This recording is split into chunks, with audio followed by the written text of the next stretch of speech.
একটি কবিতা লেখা হবে। তার জন্য অপেক্ষার উত্তেজনা নিয়ে লক্ষ লক্ষ উন্মত্ত অধীর ব্যাকুল বিদ্রোহী শ্রোতা বসে আছে ভোর থেকে জনসমুদ্রের উদ্যান সৈকতে। কখন আসবে কবি? এই শিশু পার্ক সেদিন ছিল না, এই বৃক্ষে ফুলে শোভিত উদ্যান সেদিন ছিল না, এই তন্দ্রাচ্ছন্ন বিবর্ণ বিকেল সেদিন ছিল না। তাহলে কেমন ছিল সেদিনের সেই বিকেল বেলাটি? তাহলে কেমন ছিল শিশু পার্কে বেঞ্চে বৃক্ষে ফুলের বাগানে ঢেকে দেয়া এই ঢাকার হৃদয় মাঠখানি?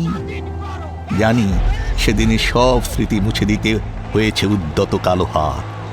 তাই দেখি কবিহীন এই বিমুখ প্রান্তরে আজ কবির বিরুদ্ধে কবি, মাঠের বিরুদ্ধে মাঠ, বিকেলের বিরুদ্ধে বিকেল, উদ্যানের বিরুদ্ধে উদ্যান, মার্চের বিরুদ্ধে মার্চ।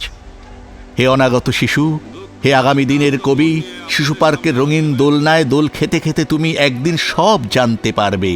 আমি তোমাদের কথা ভেবে লিখে রেখে যাচ্ছি সেই শ্রেষ্ঠ বিকেলের গল্প।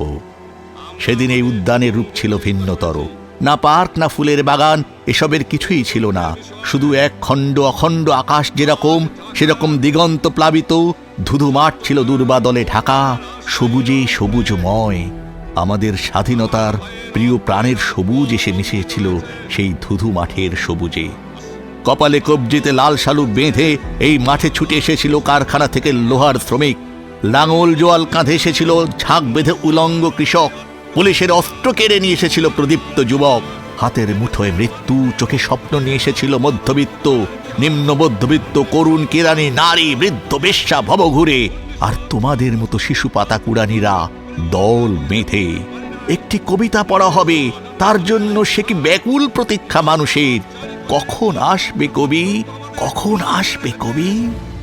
শত বছরের শত সংগ্রাম শেষে রবীন্দ্রনাথের মতো দৃপ্ত পায়ে হেঁটে অতঃপর কবি এসে জনতার মঞ্চে দাঁড়ালেন।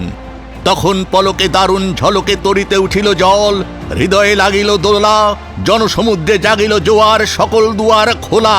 কে রোধে তাহার বজ্র কণ্ঠবাণী? গণসূর্যের মঞ্চ কাঁপিয়ে কবি শোনালেন তার অমর কবিতা খানি। এবারে সংগ্রাম আমাদের মুক্তির সংগ্রাম, এবারে সংগ্রাম স্বাধীনতার সংগ্রাম। সেই থেকে স্বাধীনতা শব্দটি আমাদের।